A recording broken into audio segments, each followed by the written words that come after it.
चोरीच्या दुचाकी विक्रीसाठी आलेल्या तिघा संशयितांना स्थानिक गुन्हे अन्वेषण शाखेच्या पथकानं सापळा रचून कागल एसटी स्टँड परिसरातून ताब्यात घेतलं।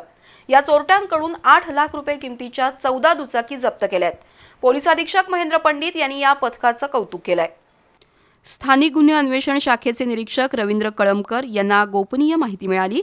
त्यानुसार कागल एसटी स्टँड परिसरात चोरीच्या दुचाकी घेऊन आलेल्या चोरट्यांना पकडण्यासाठी पोलिसांनी सापळा लावला। 5 एप्रिल रोजी सायंकाळी संशयित चोरटे दुचाकी घेऊन कागल बस स्टँड परिसरात आले।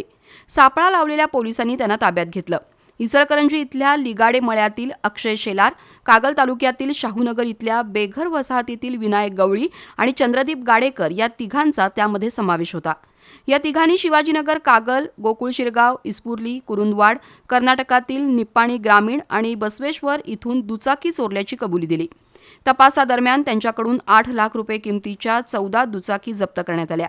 ही कारवाई उपनिरीक्षक जालिंदर जाधव, अंमलदार सागर चौगुले, युवराज पाटील, राजू कांबळे, अमित सरजे, अमर वासुदेव, विलास किरोळकर, नामदेव यादव, प्रदीप पाटील यांच्यासह पथकातील कर्मचाऱ्यांनी केली।